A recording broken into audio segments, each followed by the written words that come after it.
നമസ്കാരം. Raf talk ഫുട്ബോളിലേക്ക് എവർക്കും സ്വാഗതം. ഇവനൊക്കെ ആരോട് ക്യാപ്റ്റനാക്കിയത്? ഇവനെ ആഞ്ചലോട്ടിയുടെ കോച്ചിങ് സ്റ്റാഫിലൊന്നും എടുത്തിട്ടില്ലല്ലോ ഇങ്ങനെയൊക്കെ കളിക്കാരെക്കുറിച്ച് പറയാൻ. ഇതാണോ ഒരു ക്യാപ്റ്റൻ പറയേണ്ടത്? ഇപ്പോൾ കാസഗ്ലാൻഡ് മുൻ ബ്രസീലിയൻ താരം കൂടിയാണ് അദ്ദേഹം. ബ്രസീലിലെ പ്രധാനപ്പെട്ട ഫുട്ബോൾ നിരീക്ഷകരാണ്, ഇപ്പോൾ എക്സ്പേർട്ടാണ്, ഫുട്ബോൾ എക്സ്പേർട്ടാണ്. ബ്രസീലിന് വേണ്ടി അന്താരാഷ്ട്ര മത്സരങ്ങൾ കളിച്ചിട്ടുള്ള ആളാണ്. അദ്ദേഹം അതിശക്തമായ ഭാഷയിൽ കാസമിറോക്കെതിരെ രംഗത്ത് വരുന്നു. എൻട്രിക്കിനെ കുറിച്ചുള്ള കാസമിറോയുടെ കഴിഞ്ഞ ഇൻ്റർവ്യൂവിലെ വാക്കുകളാണ് അദ്ദേഹത്തെ ചൊടിപ്പിച്ചിരിക്കുന്നത്.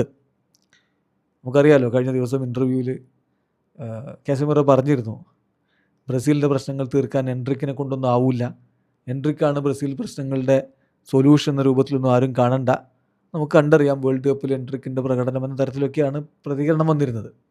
അതുകൊണ്ട് തന്നെയാണ് ഇപ്പോൾ അതിശക്തമായ ഭാഷയിൽ കാസഗ്ലാൻഡെ ബ്ലാസ്റ്റ് ചെയ്തു എന്ന് പറയാം, പൊട്ടിത്തെറിച്ച രംഗത്ത് വന്നത്.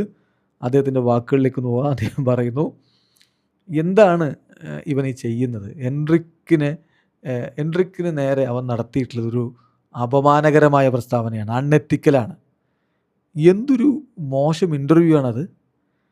എന്താണ് അയാൾ വിചാരിക്കുന്നത്?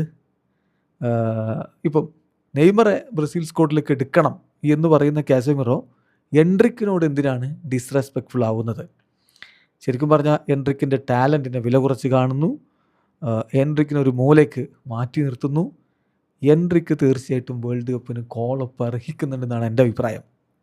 കാസമിറോ എൻട്രിക്ക് ഒന്നുമല്ല എന്ന തരത്തിൽ അവനെ ഒഴിവാക്കുകയാണ്. കാസമിറോ ആഞ്ചലോട്ടിയുടെ അഡ്വൈസറാണോ? കാസമിറോ ആഞ്ചലോട്ടിയുടെ ടെക്നിക്കൽ സ്റ്റാഫിൽ മെമ്പറാണോ? ഒന്നുമല്ലല്ലോ, വെറും ഒരു കളിക്കാരൻ. He's a player just like all others. മറ്റെല്ലാ കളിക്കാരെ പോലെയും അവനും ഒരു കളിക്കാരൻ മാത്രമാണ്, അല്ലാതെ ആഞ്ചലോട്ടിയുടെ അഡ്വൈസർ ചമയണ്ട. ഇവൻ്റെ ആറ്റിറ്റ്യൂഡ് ഉണ്ടല്ലോ, എൻട്രിക്കിന് നേരെയുള്ള ഇവൻ്റെ ആറ്റിറ്റ്യൂഡ്, അത് കംപ്ലീറ്റ്ലി ഒരു ബ്രസീലിയൻ ദേശീയ ടീമിൻ്റെ ക്യാപ്റ്റൻ ഉണ്ടാകാൻ പാടില്ലാത്തതാണ്. ഒരു ബ്രസീലിയൻ ദേശീയ ടീമിൻ്റെ ക്യാപ്റ്റൻ എങ്ങനെയാവണോ അതിൻ്റെ നേരെ ഓപ്പോസിറ്റാണ് ഇവൻ്റെ ഈ ആറ്റിറ്റ്യൂഡ്. ഇൻഫാക്റ്റ് കാസമിറോ എപ്പോൾ ഏത് ഇൻ്റർവ്യൂവിൽ സംസാരിക്കാൻ വേണ്ടി വായ തുറന്നാലും ഒരിക്കലും നല്ലതാ വായിലൂടെ വരുന്നത് ഞാൻ കണ്ടിട്ടില്ല എന്നുകൂടി ഇപ്പോൾ കാസഗ്ലാൻഡ് അതിശക്തമായ ഭാഷയിൽ പ്രതികരിച്ചുകൊണ്ട് രംഗത്തേക്ക് വന്നിരിക്കുകയാണ്. അപ്പോൾ കാസഗ്ലാൻഡ് ആരാണ് ഇതൊക്കെ പറയാൻ ചോദിച്ചു വരണ്ട. വാൾട്ടർ കാസഗ്ലാൻഡ് ബ്രസീലിൻ്റെ പഴയകാല കളി കണ്ടവർക്കൊക്കെ അറിയാം. ബ്രസീലിന് വേണ്ടി 19 അന്താരാഷ്ട്ര മത്സരങ്ങൾ കളിച്ചിട്ടുണ്ട്, 8 ഗോളുകൾ അദ്ദേഹം ബ്രസീലിന് വേണ്ടി നേടിയിട്ടുണ്ട് എന്ന കാര്യം കൂടി ഓർക്കുക. ബ്രസീലിയൻ ദേശീയ ടീമിൻ്റെ ഭാഗമായി ബ്രസീലിന് വേണ്ടി കളിച്ചിട്ടുള്ള ആളാണ് കാസഗ്ലാൻഡ്. ഇപ്പോൾ അദ്ദേഹം ബ്രസീലിലെ ഫുട്ബോൾ എക്സ്പെർട്ടായിട്ട് വർക്ക് ചെയ്യുന്നു. വീഡിയോ അവസാനിക്കുന്ന ഫുട്ബോൾ ലോകത്തെ കൂടുതൽ വിശേഷങ്ങളുമായി റാഫ് ടോക്സിൽ എത്താം.